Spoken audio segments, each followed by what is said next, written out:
Je suis ravie de vous retrouver pour ce deuxième volet sur 3 nouveaux projets que l'on peut donc faire pour la Saint-Valentin. Je continue ma déco avec tout d'abord un jardin de cœur. Des cœurs en papier dans un joli récipient qui traîne chez vous. Pour l'intérieur, j'ai choisi donc des petits cailloux que j'ai trouvés en jardinerie, mais la mousse du fleuriste ira vraiment très bien.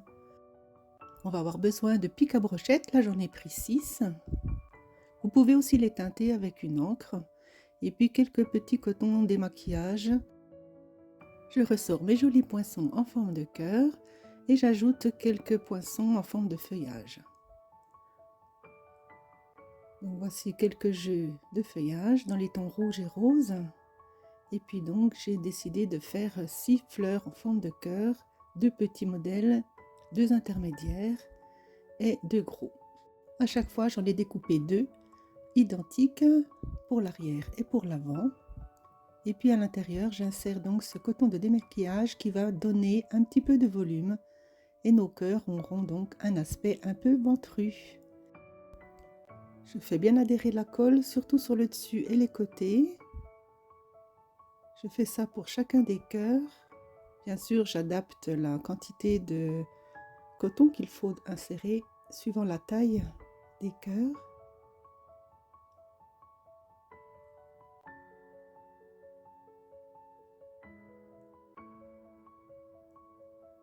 Et ensuite, on peut donc insérer dans chacun d'eux un des pics à brochettes. Pour l'instant, je ne me préoccupe pas de la hauteur de ces pics, je verrai ça tout à l'heure.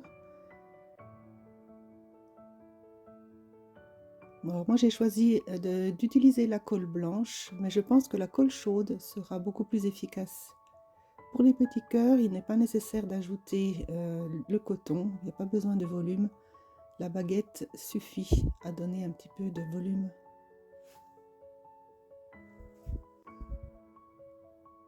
Voilà, mes 6 cœurs sont terminés.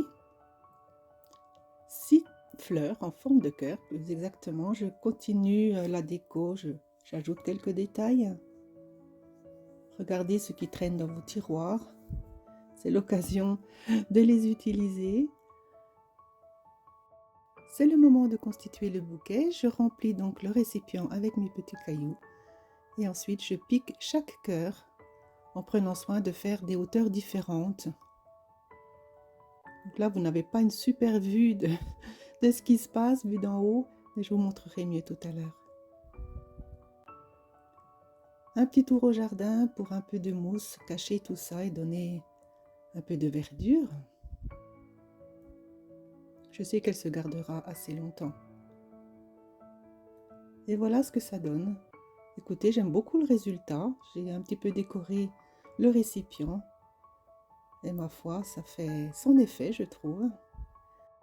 Il y a quelques années en arrière, j'avais fait ce même projet, mais dans un récipient différent, avec une disposition autre, et c'était assez joli aussi. Voici un autre projet des Love Photophores. Si vous voulez mettre un petit peu d'ambiance, vous aurez besoin pour un petit photophore d'un carré de 21 cm de côté. Faites des plis tout autour à 7 et 14 cm. Pour un plus grand photophore, vous aurez besoin d'un carré de 30 cm avec des plis à 10 et 20 cm tout autour. Et voilà ce que ça donne une fois que vous l'aurez perforé avec les jolies lettres LOVE. Et pour le dernier projet, si on allait ramasser quelques branches et qu'on y collait une multitude de petits cœurs dans un joli vase, ça fait son effet. J'espère que ces projets vous ont plu et je vous souhaite une bonne Saint-Valentin. À bientôt!